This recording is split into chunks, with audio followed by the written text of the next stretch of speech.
There comes a point when silence feels like suffocation, when pretending to be strong starts to feel a lot like breaking, when every mask that we've worn to look like men begins to crumble under its own weight. I think that's where the rebirth begins.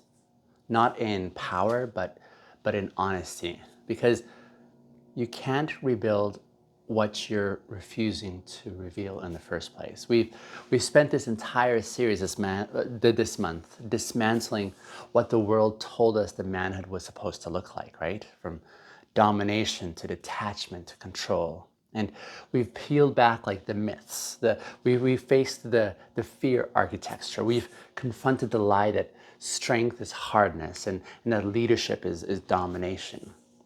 And now we're standing at the threshold, if you will, of something quite rare, something sacred, something that feels less like a movement and more like this return, a return to wholeness, a return to congruence, a return to men who remember that presence is power. See, this is the renaissance, I would call, of what real masculinity is. Here at Bintegers, we say that integrity and intimacy are like the twin foundations of all our healing. Integrity is what makes you trustworthy, and intimacy is what makes you real. And when a man can hold both of these, it's then that this man can become safe again. Safe for the women in his life, safe for the children in his life, safe for the world that he inhabits, and even safe for himself in the first place. Because real safety is not the absence of pain, it's the presence of congruence. And that's what this renaissance is really about. Men who are no longer needing to hide behind the armor, men who are now able to walk with alignment.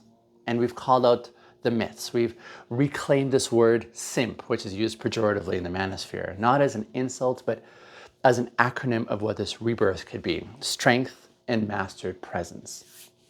And through the past few weeks, we've seen what happens when presence replaces performance, and when courage looks a lot like one who is open to feeling, when love looks like leadership, and when reverence looks like power that is under discipline. See, this isn't a movement for men who need to be followed. It's a call, if you will, to men who are ready to be formed. Because leadership is no longer about hierarchy. Leadership is a lot more about stewardship. I would say for generations, men have carried the weight of shame, right? From the quiet forms to the unspoken and generational forms of shame. Shame for what we were told that we should be, but couldn't really live up to. Shame for the tenderness that we were told to suppress. Shame for the emotions that we were taught that we had to bury. But shame loses its power the moment that you give it language.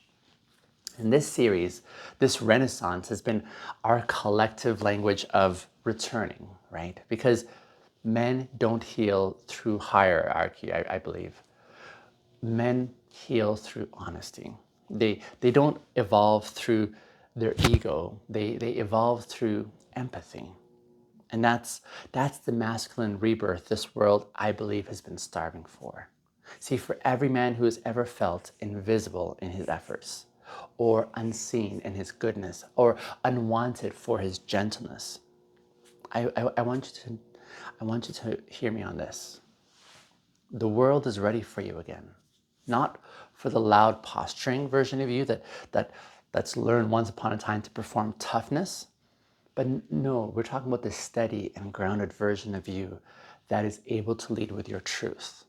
This renaissance is not about men becoming softer. It's about men becoming safer. Safer for themselves. Safer for others that they're around. Safer for this world that needs their maturity and not their mimicry. Because the world doesn't need more men chasing dominance. This world needs men who are choosing devotion. Men, see, like when a man transitions from shame to stewardship, there's something radical that happens inside him. And that's, he stops asking, how do I prove my worth? And then now starts asking, how can I preserve what's worth protecting, right?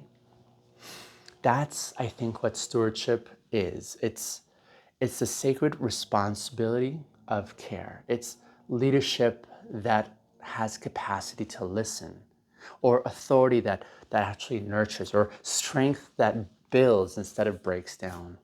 That's the new frontier of masculinity.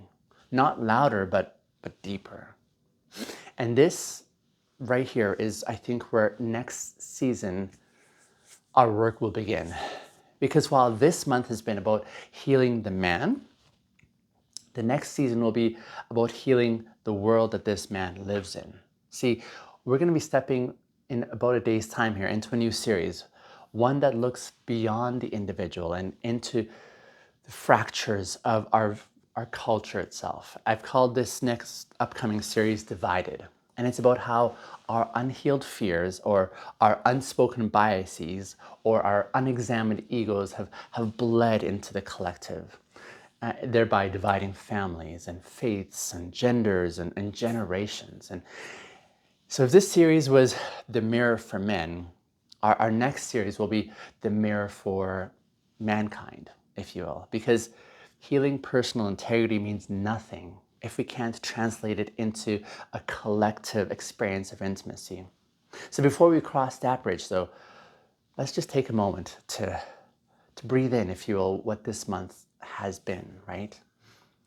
If you've been following along through the series this month, you've listened and reflected and questioned with me and wrestled. You've stared at the ways culture has rewarded performance but punished our presence, right? And we've started asking even harder questions about what it really means to lead through love, right? See, that was the beginning of stewardship. Not perfection, not applause, just presence that proves trustworthy. Real men aren't born in comfort. They're revealed in commitments. Not in what they conquer, but in what they consistently are caring for. And that's the pivot that we're making now as a generation. See, we're no longer asking who's in control. No, now we're asking who's cultivating wholeness. Because power without integrity will always divide. But presence that's paired with responsibility restores everything that it touches. In this course I have on my website, In the Ashes of the Alpha Male, that's exactly what I want to explore. How to transform love into leadership. So this course, it's designed to help men walk out of the performative dominance and into an inner congruence, right? And we'll go deeper here in teaching how to hold strength and emotion and devotion in the same breath, if you will. So you can find that course on my website at Bintegers.com. Because every renaissance really needs builders and not just believers. The real men renaissance, if you will, is not a campaign. Think of it as a covenant, a commitment to stop using masculinity as camouflage and to start using it as a contribution instead. It's a call to become guardians again, not of the ego, but of empathy, to protect, not to control, to lead instead of manipulating, to serve instead of posturing ourselves. Because men, when we rediscover our purpose, then society is also able to rediscover its balance, I would say.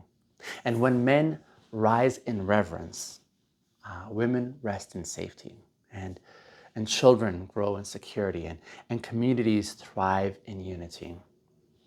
That's what stewardship looks like. So, you want to know perhaps what the real masculine energy could feel like?